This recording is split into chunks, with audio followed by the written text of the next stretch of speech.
Hey everybody, I'm Andrew Harris with Confluence Outfitters. This is Brian Kohlman, my fellow guide here. We're going to talk a little bit about Trout Spey. So what's Trout Spey?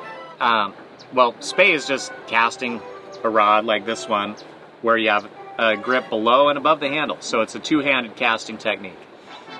This technique originated with salmon and steelhead fishing. So these first Spey rods were really heavy. They were appropriate for big fish, but now this gear's been scaled down to where we can use it for trout fishing.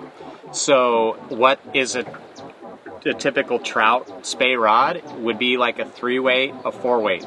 5-weight, you're getting into steelhead territory, right, Brian? I would agree. Yeah. So like a 5-weight Spey rod, you're going to need like a 20 to 22 inch fish to like put a bed in that thing. Right, I like would to agree. to make it fun. So like trout are not typically that big, right? So for a trout that might be averaging 12, 14, 16 inches, a 3-weight or a 4-weight, we just scale this gear down to make it fun, right? So we don't want to be overmatched for the kind of fish that we're trying to catch.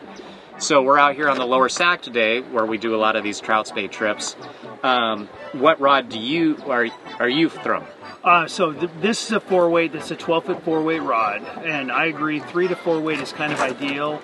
A 5-weight, you can fish a 5-weight on this river without a doubt. You know, if you were going to get one, if you wanted to buy your first like Trout Spey rod or Spey rod, a 5-weight rod would be good for down on this Lower Sac. It'd also be really good on the Trinity River. But I think a 4-weight kind of hits the sweet spot here, especially when we're doing trips later in the year in the fall when we have the possibility of hooking into some hatchery steelhead that are coming through the river.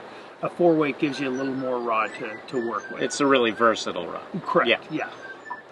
So a Trout Spey trip on the Lower Sac, we do these pretty much year-round. There's not really a bad time to do it, I would say.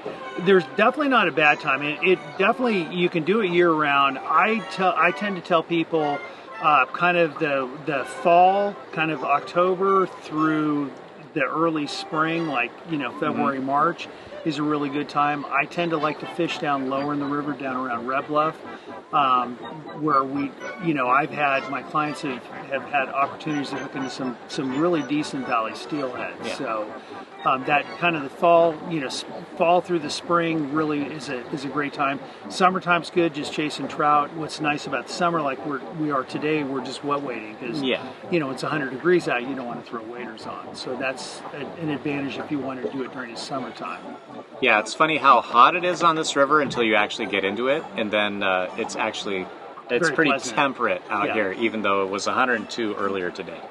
So a typical Trout Spey trip, we usually use jet boats like this one here, and that way, like if we do it in a drift boat, you just have to like row through a bunch of water that's not really ideal for Trout Spey. So in the jet boat, we can kind of just go straight to, in the course of a day, maybe 4 to 6 spots, would you say? Yeah. In a typical day, where you're in prime water for this technique. So what are we looking for? We're looking for water that's kind of all flowing the same direction. Like big eddies are very difficult for swinging flies. Yeah. Hard current changes are very difficult. So like even current. Yeah. Places where we're typically wading ankle deep to knee deep for the most part, and we have pretty uniform current going across with the bottom getting gradually deeper.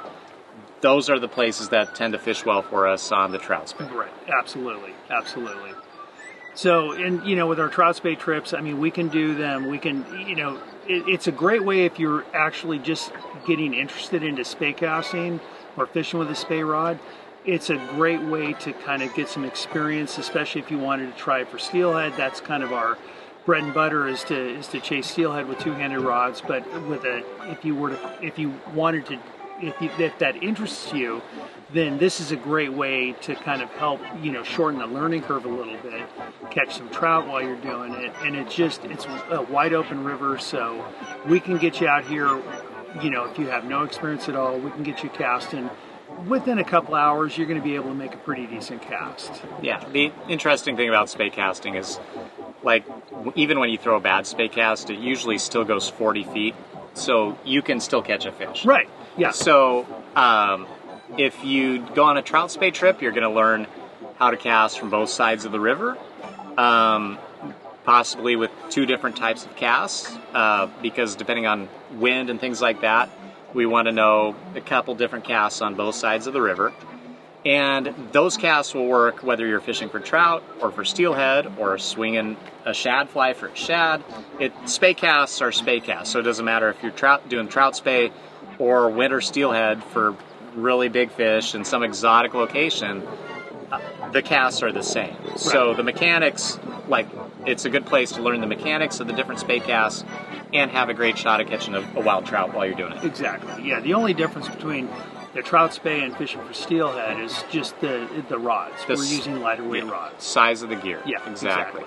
So if you want to book a trout spey trip with us, hit us up at Confluence Outfitters. Visit our Facebook, YouTube, Instagram channel. We'd love to have you out here on the river. We're really good at teaching people how to spey cast. We'd love to have you out here. Yep.